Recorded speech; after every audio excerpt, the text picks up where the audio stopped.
let me give you some background on what happened recently. This is in a part just outside of Sacramento, California. There is a area called Rocklin. I think it's an upper class sort of suburb, a very conservative area though. Rocklin Unified School District. They have a school board that has 5 members, and they also have, like a lot of public school districts do, they have committees that parents can serve on to help advise the board on certain decisions, and that's fine. I'm glad parents have the input that way, and the school board should absolutely take into consideration what these advisory groups are saying.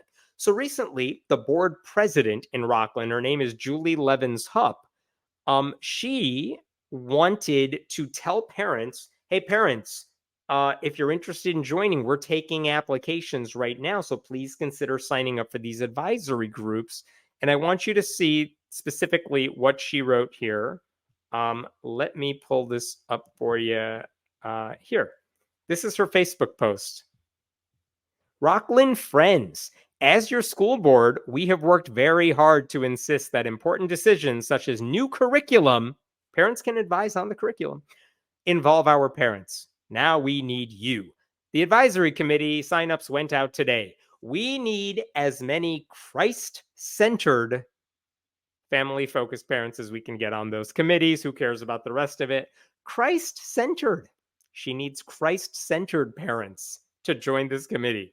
This is the head of the public school district school board saying, hey, we want parents to join these advisory committees. Jews? No, no. Step back.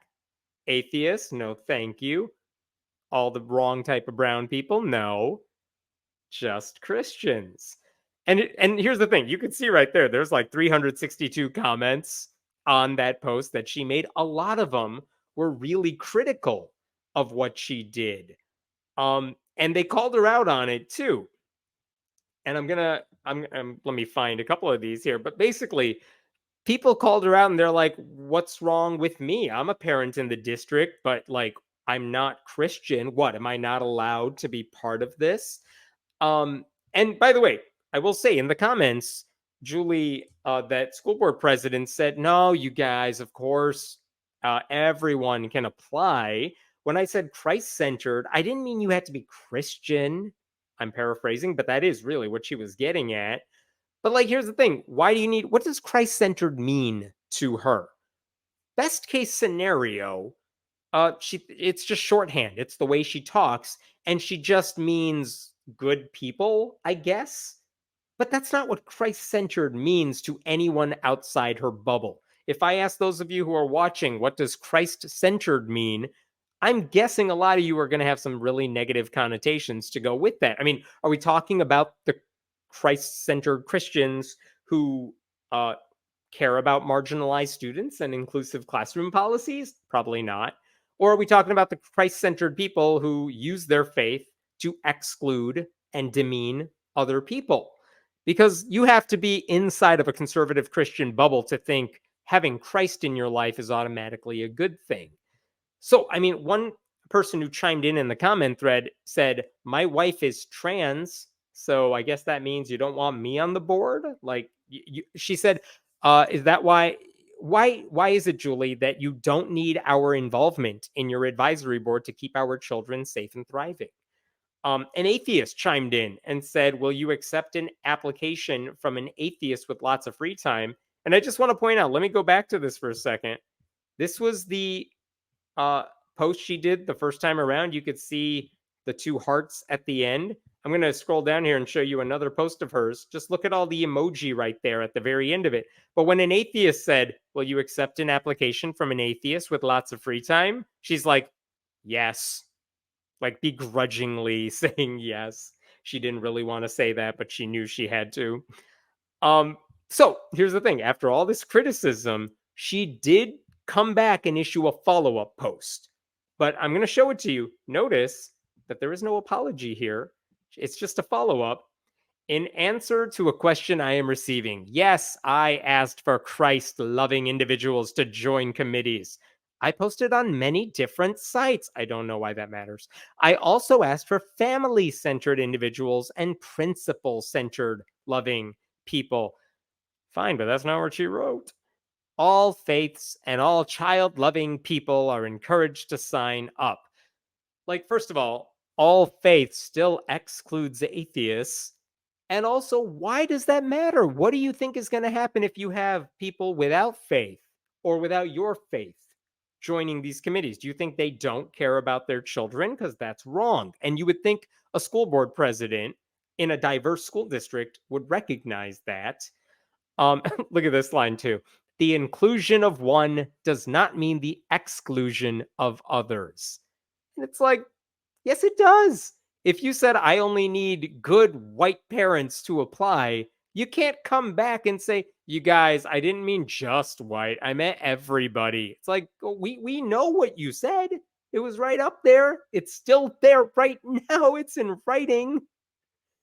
So it's just a dumb move on her end. And she refuses to acknowledge she did anything wrong here because, of course, she means she wants just Christians. She only wants people like her on these committees. That's what she's getting at. Like, all she had to do was keep religion out of it because she's in a role that involves, you know, overseeing a school district, a diverse school district. You're supposed to represent your constituents, which is everyone in the community. So keep your religion out of it. That's not why you're here. And she couldn't do it. Um, which is very frustrating. I should say one commenter had a wonderful response to all this, which is that if she was a good leader, she would have acknowledged and recognized the error instead of repeating it. And this writer says, instead, you double down, to me, indicating one of the following: you don't care, you choose to have your head far deep in the sand, or you're just totally inept, which it's one of those, maybe a few of those. I will tell you, this woman, Levins Up, she got elected in 2020 along with a couple conservative allies. That gave them control of the school board. And even during her campaign, she talked about how she was endorsed by school choice advocates, which is a buzzword, if you're a right wing person. Um, Other people who are on the board right now include a pastor at a local megachurch, an evangelical megachurch, and another person who is not a pastor there but is supported by the church. I mean, those are the people on the board. And this is my plea to all of you. I don't care if you have kids on the board or not, but like, all of you probably could run for local school board, and you should, or you should figure out a way to make that work, because I think a lot of people who are more liberal or who are deeply interested in and concerned about right-wing takeovers of this stuff, we always second guess ourselves, like, I'm not qualified, I don't necessarily have the time to do it.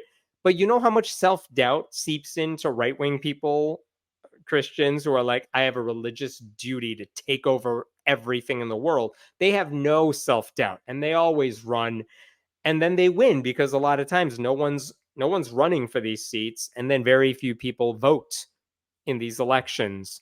So I mean, she's on the board and you could tell she has no business being on the board. By the way, the school district, which is technically the board, but like, the school district issued a statement saying, like, because everyone was calling for this woman to resign, the school district said, Julie has always been proud of the diversity of our community and hopes to see it represented in all of our communities. Whatever that means, because I read what she wrote and she does not seem to care about diversity. By the way, if you live in the Rockland area, their next school board meeting is September 6th, middle of next week. So if anyone has thoughts about this and they want to speak up, and especially if they're in the district and they want to make a public comment, you could show up at that meeting and sign up and make a comment and let them know what you think about it. But it's frustrating and it happens, and it's annoying.